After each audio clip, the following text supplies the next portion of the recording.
Yes, indeed, guys. Welcome back to the channel. It's Jay Jordan here, and I just got back from Barclays not too long ago from watching the Liberty play their third home game of the season. And unfortunately, the Liberty did lose that game with a final score of 90 to 81 against the Chicago Sky. In this video, we're going to touch on the game itself, the box score, and then my thoughts at the end. So if you like this content and you want me to keep making more of it, make sure you leave a like, subscribe to the channel, and turn those noti bells to all so you get notified whenever I post. Salute. All right, so this was Teresa Weatherspoon's the Liberty legend. She played with the Liberty from 97 to about 03. This was her first official game against the New York Liberty at Barclays Center. Her first official game as a coach that actually counted. They did play us in the preseason where they beat us by almost 50, but this one was for this one actually counted. So it was good to see her. The Liberty gave her a nice tribute on the board above. So that was good to see. Crystal Robinson also is an assistant coach that played for the Liberty as well. They gave her a tribute as well. So salute to those two Liberty legends there. This was Angel Reese's first game here at Barclays, I believe, against, I think it was our first game in Barclays in general, but this was our first game against the Liberty officially. And the game did not disappoint for the Chicago Sky. Let's touch the starting lineups. The starting lineups for the Liberty were the same: Vandersloot, Ionescu, Laney Hamilton, Brianna Stewart, and Jonquel Jones. For Chicago, they have some injuries. Camilo Cardoso is still out with the shoulder injury. Isabel Harrison is out with a knee injury, and Diamond DeShields was reported out with an injury as well. So they went with Dana Evans, Marina Mabry, Michaela Onyenwere, Angel Reese, and Elizabeth Williams.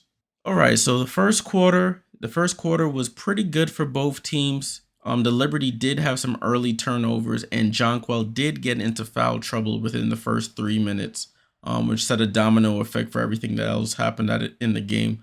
But the Liberty got some good minutes from Niara Sabally in that first quarter.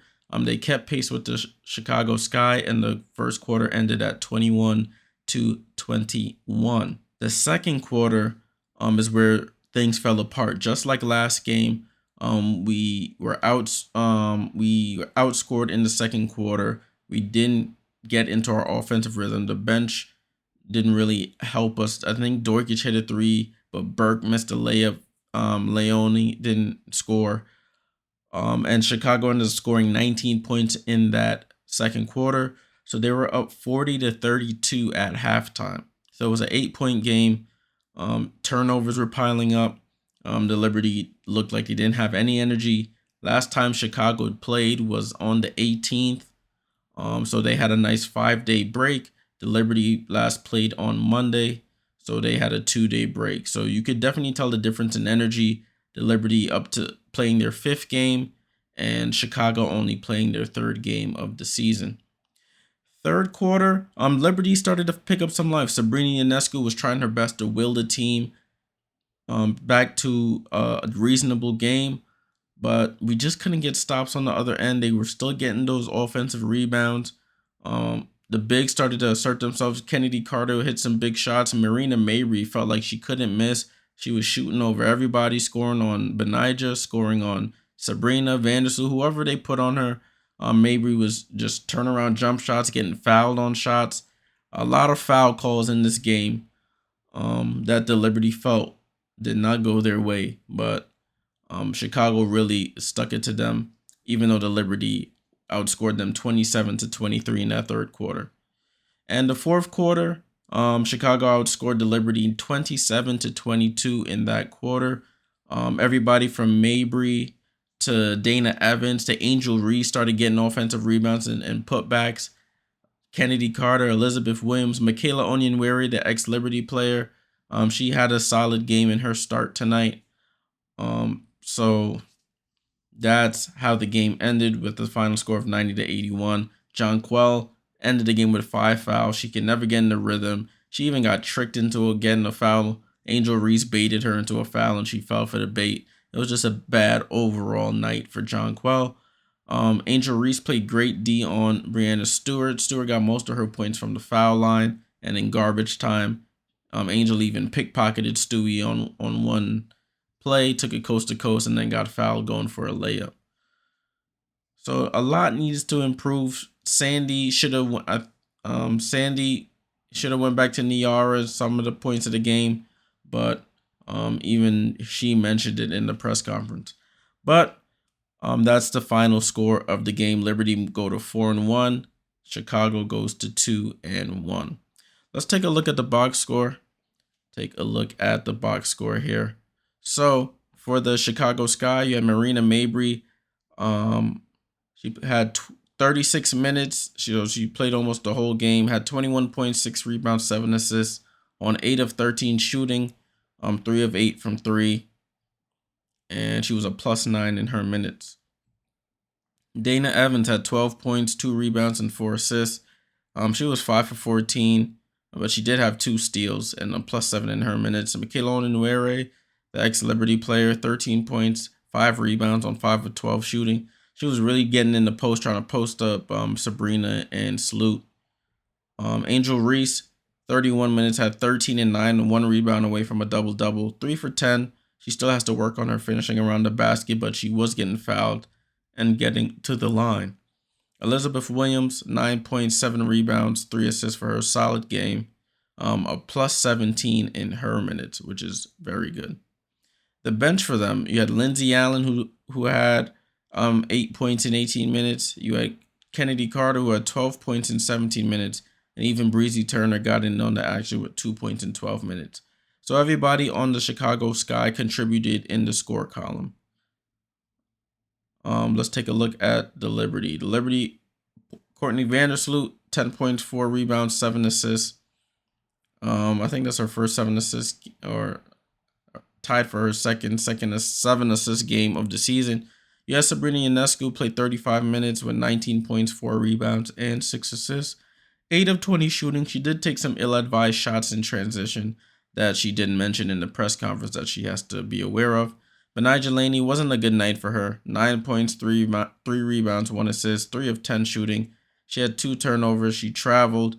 She was missing layups. It just wasn't a good showing. Stewie finishes with 18 and 10 on 5 of 12 shooting. Most of her points came from the line there. And in garbage time. She does get the double-double, but I didn't see really an effect by Stewie in this game. She did have 4 steals and a block, but 3 turnovers to go with it.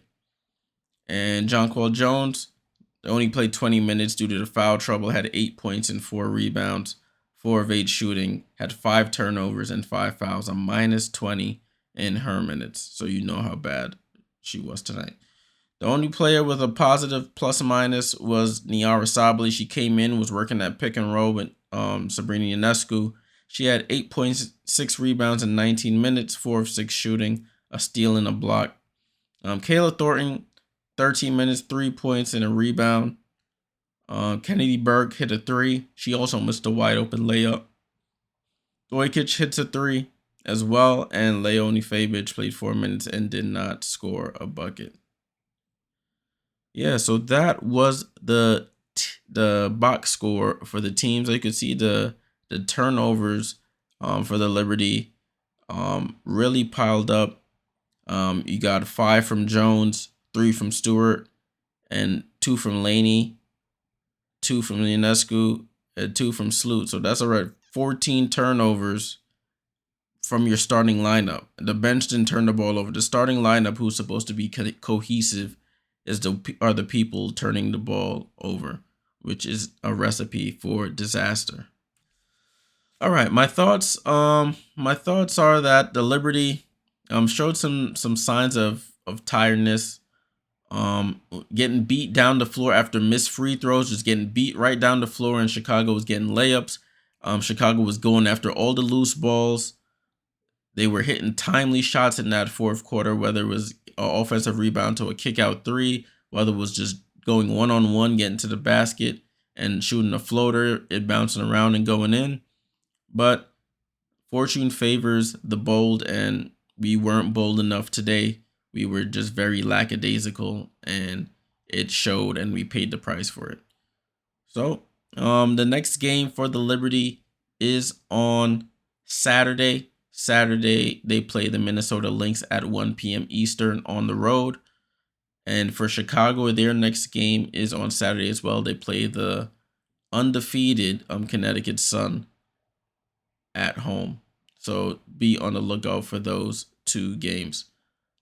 So the Liberty have to just take what they can from this one, move on to Minnesota, where they're playing a tough Minnesota team. Nafisa Collier having an MVP type of year. You already know Courtney Williams and Kayla McBride at the guard position can cause problems.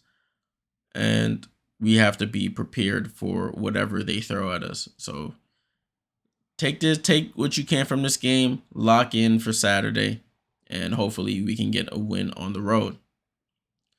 All right, people, this was a shorter one. It was a very frustrating game. We had the lead there for a minute, literally a minute, and they came back and took it right away. So they took our best punch, which is pretty frustrating. And they were missing players, which is an insult to injury. But congrats to Liberty legend Teaspoon on getting her first win, a first official win against the New York Liberty. As a coach, Angel Reese gets her first win as well against the Liberty, first official win. Next time I'll be on, it will be Saturday evening. We'll be doing a watch along for the Indiana Fever at the Las Vegas Aces. Fever are 0-5. The Aces are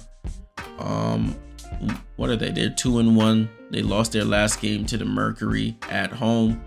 They've had a 5-day. They're gonna be having a 5-day break. They last played on Monday, I believe, Monday or Tuesday, and they're having a break all the way till Saturday. So with the Olympic year, a lot of long breaks, and then there's teams playing every other day, and there's teams with 4 and 5 day breaks. So it's gonna be a little weird until after the Olympics. But as always, guys, thanks for tuning in. Make sure you leave a like, subscribe to the channel, and I'll catch y'all in the next one. Salute.